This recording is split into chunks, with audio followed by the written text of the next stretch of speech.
আমার কাছে আছে এইচপির এমন একটি ল্যাপটপ যেটা কিনা স্টুডেন্ট, অফিস গোয়িং পারসন কিংবা বিজনেসম্যানদের জন্য একেবারেই পারফেক্ট। তবে যারা হেভি গেমার, এডিটর অথবা হেভি ডিজাইনার আছেন, আই থিঙ্ক তাদের জন্য এই ল্যাপটপ না। চাইলে তারাও ভিডিওটি কন্টিনিউ করতে পারবেন, তাহলে বুঝতে পারবেন কেন তাদের জন্য এই ল্যাপটপটি নয়। তো চলুন ভিডিওটি ল্যাপটপটির আনবক্সিং দিয়ে শুরু করা যাক। ওকে, এই হচ্ছে আমাদের ল্যাপটপটি। এটা হচ্ছে এইচপির একটি ল্যাপটপ এবং যার এক্সাক্ট মডেল নাম্বার হচ্ছে FB5059TU। আর এই মডেলের কি ফিচার্সে থাকবে, ইন্টেলের কোর i3 12 Gen i5U একটি প্রসেসর এবং এসএসডি হিসেবে থাকবে 512GB এসএসডি, সাথে থাকবে 8GB DDR4 RAM। উইন্ডোজ হিসেবে থাকবে এটাতে বিল্ড ইন 11 এবং এই ল্যাপটপটি হচ্ছে 15.6 ইঞ্চির HD LED ডিসপ্লে, যার ব্রাইটনেস আছে 250 নিটস। সেই সাথে এতে রয়েছে ব্যাটারি 3 সেলের 41 ওয়াটের ব্যাটারি। তো চলুন ল্যাপটপটি আনবক্সিং করা যাক এবং দেখা যাক এর ভিতরে কি কি আছে এবং এর স্পেসিফিকেশন অনুযায়ী পারফরমেন্স কেমন দেয়। তো এই ল্যাপটপটি আমি সংগ্রহ করেছি আইসিটি বিলিজ থেকে, শুধুমাত্র আপনাদেরকে দেখানোর জন্য। তারা এই ল্যাপটপটির বর্তমান প্রাইস রাখতেছে 53,000 টাকায়। আপনারা চাইলে তাদের থেকে ল্যাপটপটি সংগ্রহ করতে পারেন। তো ল্যাপটপটিতে পেয়ে গেলাম একটি পাওয়ার কেবল, সেই সাথে রয়েছে একটি অ্যাডাপ্টার, স্পিড 45 ওয়াটের একটি অ্যাডাপ্টার। আর এই হচ্ছে আমাদের কাঙ্ক্ষিত ল্যাপটপটি। এছাড়া বক্সে আর তেমন কিছু নেই। তো ল্যাপটপটি এরকম একটা পাউচে আসে, পাউচটি ওপেন করলে পেয়ে যাবেন একটা ম্যানুয়াল গাইড, যেটা এই মুহূর্তে আমাদের প্রয়োজন নেই। আর এই হচ্ছে আমাদের কাঙ্ক্ষিত ল্যাপটপটি। তো এই ল্যাপটপটি কয়েকটি কালারে হয়, আমার কাছে রয়েছে সিলভার কালারটি, দেখতে খুবই প্রিমিয়াম এবং বিল্ড কোয়ালিটি যথেষ্ট ভালো। এটা ধরেই বোঝা যাচ্ছে উপরে মেটাল এবং পিছনে প্লাস্টিক দিয়ে তৈরি। তো এই ল্যাপটপটি মেটালের একটা প্রিমিয়াম বিল্ড কোয়ালিটি আপনাকে ফিল দেবে। তো চলুন ল্যাপটপটি ওপেন করা যাক এবং এর স্পেসিফিকেশন অনুযায়ী এর পারফরমেন্স কেমন দেয় সেটাও দেখা যাক। তো প্রথমে দেখবো এটা এক হাতে খোলা যায় কিনা। OMG, খুব কেয়ারফুল, না পারে নাই, তার মানে বোঝা যাচ্ছে এটা এক হাতে খোলা সম্ভব না, দুই হাত লাগাতে হবে। এই যে এক হাতে খোলা যাচ্ছে না, দুই হাতে খুলতে হবে। তো এক হাতে খোলা যাচ্ছে, তো দোলাদুলি করলে দুই হাতে খোলা, এক হাতে দিয়ে খুলতে পারবেন। যেহেতু এই জিনিসটা অনেক পাতলা, এই জন্য এটা এক হাতে আসলে খোলা সম্ভব হচ্ছে না। তো এই হচ্ছে ল্যাপটপটি। তো ল্যাপটপটি ওপেন করা যাক। মোটামুটি 7 থেকে 10 সেকেন্ডের মতো লাগছে এটা ওপেন হতে। তো এখন আমরা এর স্পেসিফিকেশন অনুযায়ী এর পারফরমেন্স কেমন করে সেটা জানার চেষ্টা করব। তো এতে প্রসেসর হিসেবে রয়েছে ইন্টেলের কোর i3, যেটা কিনা 12 জেনারেশনের 1215U। এই ধরনের প্রসেসরগুলো লাইট ওয়েট কাজের জন্য ব্যবহার করা হয়। এগুলো পাওয়ার কনজিউম অনেক কম করে এবং লং টাইম ব্যাটারি ব্যাকআপ দিতে এটি সক্ষম। তো এই প্রসেসরটিতে ফ্রিকোয়েন্সি পাওয়া যাবে আপ টু 4.40 GHz পর্যন্ত এবং এই প্রসেসরটিতে রয়েছে 6 কোর 8 থ্রেড। আর 6 কোরের মধ্যে পারফরমেন্স কোর হচ্ছে 2 পারফরমেন্স কোর, আর এফিসিয়েন্স কোর হচ্ছে 4 এফিসিয়েন্স কোর, আর সিপিইউ ক্যাশ হচ্ছে 10 MB। তো এই প্রসেসরগুলো আসলে কাদের জন্য বিল্ড করা হয়, যারা কিনা স্টুডেন্ট, অফিস গোয়িং পারসন কিংবা আপনার বিজনেসের জন্য কাজ করবেন, লাইট ওয়েট কাজ, Microsoft Office, Excel, PowerPoint, website browse করা কিংবা প্রেজেন্টেশনের জন্য, তাদের জন্য এই ধরনের লাইট ওয়েট প্রসেসরগুলো ইউজ করা হয়। তো আপনি এই প্রসেসর দিয়ে ভারী গেমিং কিংবা 4K 60 FPS এর ভিডিওগুলো এডিট করতে পারবেন না। তো এই ল্যাপটপটিতে এই প্রসেসর দিয়ে আপনি লাইট ওয়েট যে গেমিং গুলো আছে, লাইক ফ্রি ফায়ারের মতো, এগুলো আপনি খেলতে পারবেন। লো সেটিংস দিয়ে স্মুথলি খেলতে পারবেন। আর যদি এই ল্যাপটপ দিয়ে GT5 খেলতে চান তাহলেও খেলতে পারবেন, তবে গেমের রেজলিউশন অনেক কমিয়ে দিতে হবে, তারপরেও আপনি মাঝে মধ্যে ল্যাগ পাবেন। আর এই প্রসেসর দিয়ে ল্যাপটপ দিয়ে যদি আপনি ভিডিও এডিটিং করতে চান কিংবা ফটোশপ, ইলাস্ট্রেটর এগুলো ইউজ করতে চান, এগুলো করতে পারবেন। তবে ভিডিও এডিটিং এর ক্ষেত্রে আপনি 1080pর যে ভিডিওগুলো আছে এগুলো আপনি স্মুথলি এডিট করতে পারবেন যে কোনো সফটওয়্যার দিয়ে। আর 2K 60 FPS এর ভিডিওগুলো আপনি একটু ল্যাগ দিয়ে এডিট করতে হবে। তবে 4K 60 FPS এর ভিডিওগুলো এই ধরনের ল্যাপটপ দিয়ে একেবারে এডিট করা রিকমেন্ডেশন না। তো এবার আছে ডিসপ্লেতে। এর ডিসপ্লে সাইজ হচ্ছে 15.6 ইঞ্চি এবং ডিসপ্লে রেজলিউশন হচ্ছে HD, যেটা কিনা 1366x768। তো এখানে আপনি ডিসপ্লে রেজলিউশন একটু ঘাটতি নোটিস করবেন, কারণ এখানে ফুল HD দিলে ভালো হতো। আর এর ডিসপ্লে ফিচার্সের মধ্যে থাকবে macro edge, anti glare, 250 nits পর্যন্ত ব্রাইটনেস। তো আমার কাছে মনে হয়েছে এই ব্রাইটনেসটি ইনডোরে ঠিকঠাকই আছে, কিন্তু যখন আপনি এই ল্যাপটপটি নিয়ে বাইরে যাবেন তখন এর ব্রাইটনেসটিও আপনার কাছে কমতি মনে হবে। আর এই ডিসপ্লেতে রয়েছে 45% NTSC।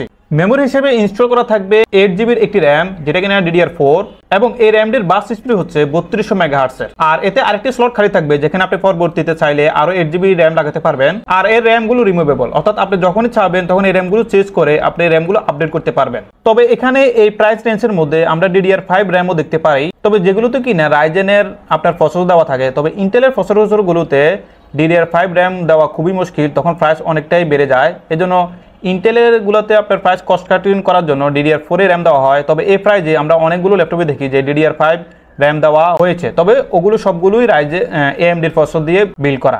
স্টোরেজ হিসেবে থাকবে PCI NVMe M.2 SSD, যেটা কিনা 512GB। তো তারা এখানে কিংস্টনের একটি SSD ইউজ করেছে, যেটা কিনা মোটামুটি ভালো। আর এর supported SSD type PCI NVMe M.2 হওয়াতে আপনার এর বোর্ড স্পিড অনেকটাই বেশি পাবেন।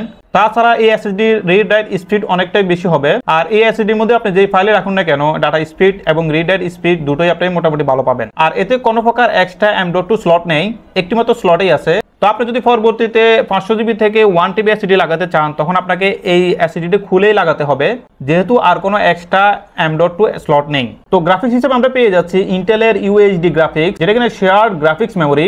এই গ্রাফিক্সটি টাইপ হচ্ছে ইন্টিগ্রেটেড। যেহেতু এই ধরনের ল্যাপটপে বিল্ডিং গ্রাফিক্স কার্ড দেওয়া থাকে না, শেয়ার্ড গ্রাফিক্স দেওয়া থাকে, যেটা কিনা প্রসেসরের সাথে গ্রাফিক্স। তো এই গ্রাফিক্স দিয়ে আপনি লাইট ওয়েট যত ধরনের সফটওয়্যার আছে সবগুলো ইউজ করতে পারবেন। এই ধরনের গ্রাফিক্স দিয়ে হেভি গেমিং কিংবা 4K 60 fps এর ভিডিওগুলা, অথবা আপনি যদি হেভি ডিজাইনার হন এই ধরনের কোনো কাজই এটাতে করতে পারবেন না। আর ওই ধরনের কাজ করতে গেলে আপনাকে অবশ্যই ডেডিকেটেড গ্রাফিক্স সহকারে ল্যাপটপ কিনতে হবে। তখন কিন্তু আপনার আরও প্রাইস এটার সাথে মিনিমাম আরও 40 থেকে 30,000 টাকা যোগ করতে হবে। এটাই বাস্তবতা। তো এবার আলোচনা করব কিবোর্ড অ্যান্ড টাচপ্যাড নিয়ে। তো কিবোর্ড হিসেবে এখানে আমরা পেয়ে যাচ্ছি ফুল সাইজ কিবোর্ড, যেটা কিনা natural silver keyboard with numeric keypad. তো এই ল্যাপটপের কিবোর্ড ইউজ করার এক্সপিরিয়েন্স ছিল খুবই স্মুথ, কোনো ধরনের প্রবলেম নোটিস করিনি। আর ফুল সাইজ কিবোর্ড হওয়াতে আপনি এখানে নামপ্যাডও পেয়ে যাচ্ছেন। তো এই কিবোর্ডটিতে ব্ল্যাক টিক দেওয়া নেই, যেটা কিনা থাকলে খুবই ভালো হতো, রাতের অন্ধকারও আপনি কাজ করতে পারতেন। যেটা কিনা আমি বলবো এখানে কিবোর্ডের সবচেয়ে বড় একটি নেগেটিভ সাইড, এই প্রাইস নেই যে কিবোর্ডে অন্তত 8 জিবি না হোক তাও ব্ল্যাক লিক দিয়ে দেওয়া উচিত ছিল। আর এর টাচপ্যাডও ছিল খুবই রেসপন্সিবল, টাচপ্যাডেও আপনি কোনো ধরনের প্রবলেম নোটিস করবেন না। তো এই ছিল কিবোর্ড অ্যান্ড টাচপ্যাড। তো এবার কথা বলবো ক্যামেরা অ্যান্ড অডিও নিয়ে। এখানে ওয়েবক্যাম হিসেবে দেওয়া থাকবে HP TrueVision 720p রেজুলেশনের HD camera, যেটা দিয়ে আপনি স্টুডেন্ট হিসাবে অনলাইনে ক্লাস করা কিংবা অফিস গোয়িং পারসন অথবা বিজনেসম্যান হিসেবে ভিডিও কলে মিটিং 720p রেজুলেশন করতে পারবেন। তবে এখানে 1080p রেজুলেশন দিলে খুবই ভালো হতো, যেহেতু এটা স্টুডেন্ট অফিস গোয়িং পারসন কিংবা বিজনেসম্যানদের টার্গেট করে তৈরি করা হয়েছে। আই থিঙ্ক তাদের এই ওয়েবক্যামগুলো খুবই ব্যবহার করা হয়। তো এই ধরনের ল্যাপটপে ওয়েবক্যামে আমরা 1080p রেজুলেশনেরও ক্যামেরা দেখতে পাই। রাইজেনের যে ল্যাপটপগুলো আছে সেগুলো তো আমরা 1080p রেজুলেশনেরও ওয়েবক্যাম দেখতে পাই। এখানেও সেরকম 1080p রেজুলেশনের ওয়েবক্যাম দিয়ে দিলে ভালো হতো, তবে আপনি 720p তেও কাজ চালিয়ে নিতে পারবেন। এছাড়া স্পিকার হিসেবে রয়েছে ডুয়াল স্পিকারস এবং মাইক্রোফোনের হিসেবে রয়েছে integrated dual arrow digital microphone, যেগুলোর পারফরম্যান্সকে আমি বলবো এভারেজ। তো এবার আমরা ল্যাপটপটির সাউন্ড কোয়ালিটি টেস্ট করব। আজকে কথা বলবো আমার এই অ্যাকশন ক্যামেরাটি নিয়ে। এটার মডেল হচ্ছে DJI Pocket 2। আমার পার্সোনাল ব্লগিং ক্যামেরা হিসেবে এটাকে বেছে নেওয়ার মেইন রিজন হচ্ছে এটা অল ইন ওয়ান, মানে একের ভিতর সব। বাজারে এত ক্যামেরা থাকতে এটা কেন নিলাম, কোথা থেকে নিলাম, তো এটা থেকে এরকম একটা সাউন্ড কোয়ালিটি পাওয়া যাবে, এবং সবচেয়ে ইম্পর্টেন্ট এটার প্রাইস কত। ওপেন করলে পেয়ে যাবেন ক্যামেরাটিকে সেফ জোনে রাখার জন্য একটি সুন্দর কভার দেওয়া হয়েছে। এটার সাথে এটা সম্পূর্ণ স্পিকার এই জায়গাতে, পুরো স্পিকারটা এখান থেকে আওয়াজটা আসতেছে। জন্য আইফোনের একটি লাইটিং অ্যাডাপ্টার, পিছনে USB টাইপ সি পোর্টের পিছন থেকেও সাউন্ড আসতেছে, তাও এখান থেকে একটু সাউন্ড আসতেছে। এবং থাকবে একটি মাইক্রোফোনটি খুলে সাউন্ডে শোনায় আপনাদেরকে। একটা পেয়ে গেলাম wide angle lens, do it all handle, a wireless microphone transmitter, a wireless microphone wide screen and a micro tripod. এটা নেওয়ার রিজন হচ্ছে অল ইন ওয়ান, মানে একের ভিতর সব। এটা ব্লগিং ক্যামেরা হলেও এটা দিয়ে মোটামুটি সব ধরনের ভিডিও তৈরি করা যায়।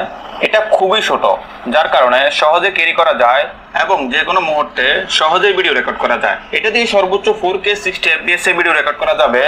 এটার আরেকটি ভালো লাগার বিষয় হচ্ছে এর বিল্ডিং 3টি মাইক্রোফোন রয়েছে, যেগুলোর সাউন্ড কোয়ালিটি এতই ভালো যে। তো এবার দেখবো ল্যাপটপটির পোর্টস এন্ড স্লটস হিসেবে কি কি রয়েছে। ল্যাপটপটির এই পাশে রয়েছে দুটি USB টাইপ A পোর্ট, যেগুলোতে থাকবে 5 গিগাবিট সিগন্যালিং রেট এবং রয়েছে একটি চার্জিং পোর্ট। এই পাশে প্রথমে রয়েছে multi format HD media card reader, যেটার জন্য বিগ থামস আপ SPK।